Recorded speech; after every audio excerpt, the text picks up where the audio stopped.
আপুনি এতিয়াও চৰকাৰী পকীঘৰ লাভ কৰা নাই নেকি? আপুনি যদি চৰকাৰী পকীঘৰ লাভ কৰা নাই তেন্তে আপোনাৰ বাবে আছে ভাল খবৰ। এটা বিশেষ পৰ্টেলত কেঁচা ঘৰৰ ফটো আপলোড কৰিলেই লাভ কৰিব চৰকাৰী পকীঘৰ। আপুনি এবাৰ চৰকাৰী পকীঘৰ লাভ কৰা নাই নেকি? যদি লাভ কৰা নাই তেন্তে 31 মাৰ্চৰ পূৰ্বে চৰকাৰী পকীঘৰৰ বাবে কৰক আবেদন। আজিৰ পৰা মুকলি হ'ল অন্বেষা পৰ্টেল। অন্বেষা পৰ্টেলত কেঁচা ঘৰৰ ফটো আপলোড কৰিলেই লাভ কৰিব চৰকাৰী পকীঘৰ। কেঁচা ঘৰৰ ফটো দিয়াৰ বাবে 31 মাৰ্চ অন্তিম তাৰিখ। ইতিমধ্যে জীৱিকা সখী বাইদেউসকলে জিঅ' টেগিঙৰ কাম কৰি আছে। কাইলৈৰ পৰা অৰ্থাৎ আজিৰ পৰা অন্বেষা পৰ্টেলৰ দ্বাৰা নিজাববীয়াকৈ কৰিব পাৰিব এই জিঅ' টেগিঙৰ কাম। অন্বেষা পৰ্টেলত কেঁচা ঘৰৰ ফটো তাৰ লগতে সকলো তথ্য শুদ্ধ আপলোড কৰিলে লাভ কৰিব চৰকাৰী পকীঘৰ। পুনৰবাৰ জনাইছো, আপুনি যদি চৰকাৰী পকীঘৰ লাভ কৰা নাই তেন্তে আপোনাৰ বাবে আছে ভাল খবৰ। চৰকাৰী পকীঘৰ লাভ নকৰা সকলে আৰু চিন্তা কৰিব নালাগে। চৰকাৰী পৰ্টেলৰ জৰিয়তে আপুনি লাভ কৰিব চৰকাৰী ঘৰ। কেনেকৈ লাভ কৰিব সবিশেষ জনাইছো ভিডিঅ'টোৰ জৰিয়তে। আজিৰ পৰা মুকলি হ'ল অন্বেষা পৰ্টেল। অন্বেষা পৰ্টেলত কেঁচা ঘৰৰ ফটো আপলোড কৰিলেই লাভ কৰিব চৰকাৰী পকীঘৰ। কেঁচা ঘৰৰ ফটো দিয়াৰ বাবে 31 মাৰ্চ অন্তিম তাৰিখ। ইতিমধ্যে জীৱিকা সখী বাইদেউসকলে জিঅ' টেগিঙৰ কাম কৰি আছে।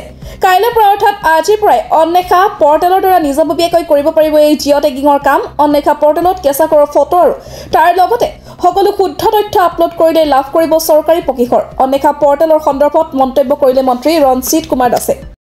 আপুনি এতিয়াও চৰকাৰী পকীঘৰ লাভ কৰা নাই নেকি? আপুনি যদি চৰকাৰী পকীঘৰ লাভ কৰা নাই তেন্তে আপোনাৰ বাবে আছে ভাল খবৰ। এটা বিশেষ পৰ্টেলত কেঁচা ঘৰৰ ফটো আপলোড কৰিলেই লাভ কৰিব চৰকাৰী পকীঘৰ।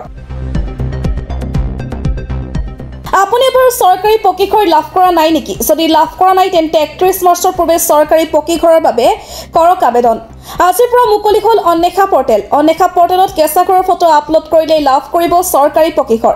কেঁচা ঘৰৰ ফটো দিয়াৰ বাবে 31 মাৰ্চ অন্তিম তাৰিখ। ইতিমধ্যে জীৱিকা সখী বাইদেউসকলে জিঅ' টেগিঙৰ কাম কৰি আছে। কাইলৈৰ পৰা অৰ্থাৎ আজিৰ পৰা অন্বেষা পৰ্টেলৰ দ্বাৰা নিজাববীয়াকৈ কৰিব পাৰিব এই জিঅ' টেগিঙৰ কাম। অন্বেষা পৰ্টেলত কেঁচা ঘৰৰ ফটো তাৰ লগতে সকলো তথ্য শুদ্ধ আপলোড কৰিলে লাভ কৰিব চৰকাৰী পকীঘৰ। পুনৰবাৰ জনাইছো, আপুনি যদি চৰকাৰী পকীঘৰ লাভ কৰা নাই তেন্তে আপোনাৰ বাবে আছে ভাল খবৰ। চৰকাৰী পকীঘৰ লাভ নকৰা সকলে আৰু চিন্তা কৰিব নালাগে। চৰকাৰী পৰ্টেলৰ জৰিয়তে আপুনি লাভ কৰিব চৰকাৰী ঘৰ। কেনেকৈ লাভ কৰিব সবিশেষ জনাইছো ভিডিঅ'টোৰ জৰিয়তে। আজিৰ পৰা মুকলি হ'ল অন্বেষা পৰ্টেল। অন্বেষা পৰ্টেলত কেঁচা ঘৰৰ ফটো আপলোড কৰিলেই লাভ কৰিব চৰকাৰী পকীঘৰ।